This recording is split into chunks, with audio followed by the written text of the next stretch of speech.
Hello, friends. Thank you for joining me for another bonus episode in this series in which I'm sharing our family's experiences in the last year of our daughter Hannah's life, which spanned from February 2008 through February 2009. My desire is to process through the events of those 12 months with the perspective that 16 years has brought, and to point people to hope in Jesus along the way. I'm grateful you've joined me. This is bonus episode number 69, The Juxtaposition of Sorrow and Joy. We did not know before Hannah was born whether she was a boy or a girl. We had an ultrasound done, but the doctor was unable to conclusively determine her gender from the grainy pictures. This was well before the incredibly detailed ultrasounds available now. So we had to choose both a boy's name and a girl's name. We struggled to come up with a boy's name that we both liked, but the girl's name was easy. I had always loved the story of Hannah in the Bible and felt a kinship to her, as our daughter's conception did not come easily to us. And the name Hannah, when paired with the middle name Joy, had such a beautiful ring to it. Hannah loved her own name, Hannah because it was a palindrome, and Joy because it was, well, joyful. Joy has become my theme word since Hannah went to heaven. It reminds me of her, of course, but it also reminds me of the joy that is to come when I see her again one day. Verses about joy abound in the Bible, and I'd like to share 10 of my favorites with you today.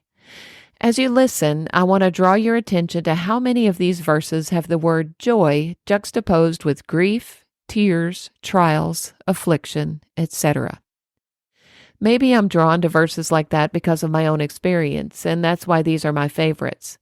Or maybe it's because that's how God so often seems to work, allowing us to experience heartbreaking sorrow, but always following it up with the restoration of joy.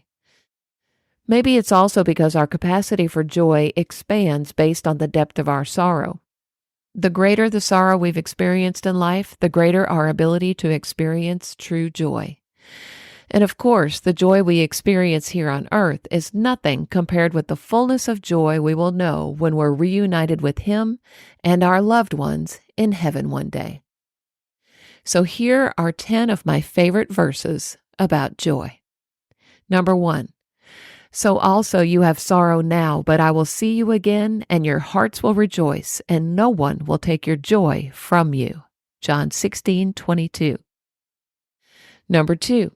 These things have I spoken to you, that my joy may be in you, and that your joy may be full. John 15:11.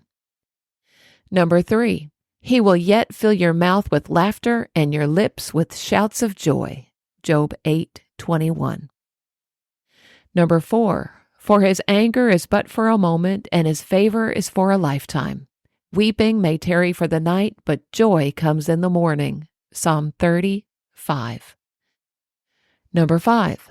You turned my wailing into dancing. You removed my sackcloth and clothed me with joy, that my heart may sing your praises and not be silent.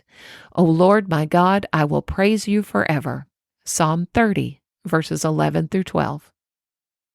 Number 6. You make known to me the path of life. You fill me with joy in your presence, with eternal pleasures at your right hand. Psalm 16:11.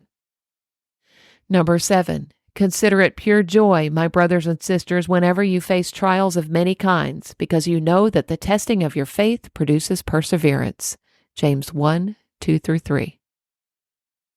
Number 8. And provide for those who grieve in Zion, to bestow on them a crown of beauty instead of ashes, the oil of joy instead of mourning, and a garment of praise instead of a spirit of despair. They will be called oaks of righteousness, a planting of the Lord for the display of His splendor. Isaiah 61:3. Number 9. Shout for joy, you heavens. Rejoice, you earth. Burst into song, you mountains. For the Lord comforts His people and will have compassion on His afflicted ones. Isaiah 49:13. And finally, number 10. Those who sow in tears shall reap with shouts of joy. Psalm 126:5.